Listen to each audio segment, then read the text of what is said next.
Hi, I'm JJ with Mini Trencher. Today we're talking about the 8 Series, our big two-stroke engine that we use on our GeoRipper engines. The 8 Series is a two-stroke 81cc 5.6 horsepower engine. It's the most powerful engine we've got. It's a two-stroke, so you do have to mix your fuel at a standard 50-to-1 ratio with a full synthetic, preferably a full synthetic, high-quality two-stroke oil, as well as a no ethanol, high-octane, 90-plus octane fuel. The two-stroke 8 Series engine comes in 3 different models. It comes in a 16, a 20, and the big 27-inch maximum digging depth. This is the only engine we have that can do the maximum digging depth of 27 inches. So if you're looking to do 24 inches or more, this is probably the way you're going to go, or over 20 inches at least. Some of the plumbing service trucks, electrical service trucks, that sort of thing, you might see that you need to use this engine.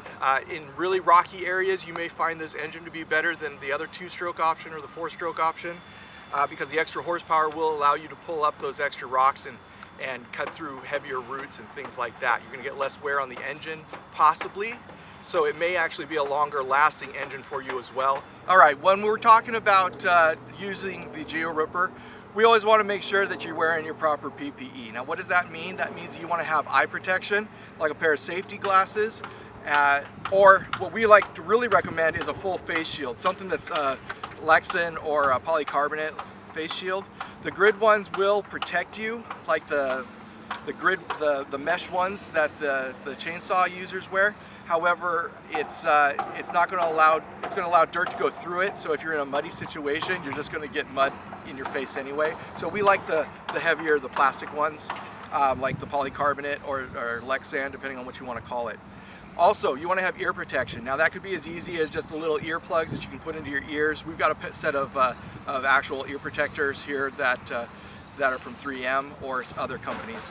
Next, you want to have a pair of safety toe shoes or some kind of rugged safety shoe that you can wear to protect your feet. Your feet shouldn't get close enough to the machine to really have an issue, but we'd rather have you protected than not if there's something that was to go wrong.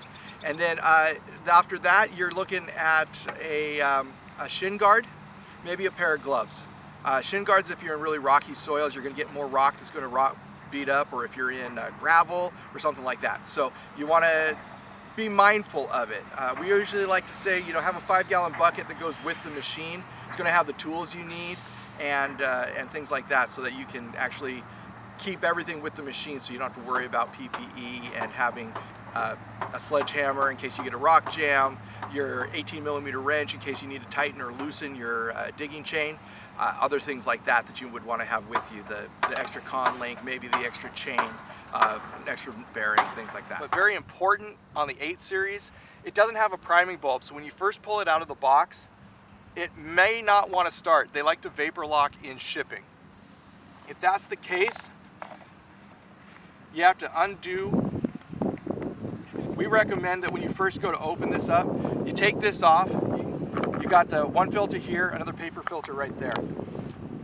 Then this needs to come off to get to the spark plug.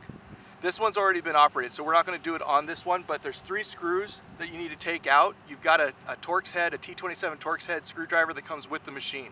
You're going to take this off, you're going to get to the spark plug. You're going to take the spark plug out, and you're going to take a cap full of 2-stroke fuel, and you're just going to put that down the spark plug hole, put the spark plug back in, put the wire back on, and don't put any of this plastic back on yet, because we've got to make sure that it's going to start. The next step will be, and this is where you start every time afterwards, you're going to start all the way in the up position. That's the choke position. And then on the other side of the machine, there's a decompression button.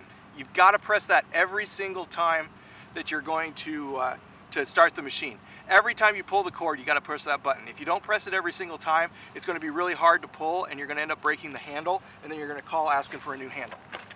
So you press that compression button, you pull this all the way up to the choke position.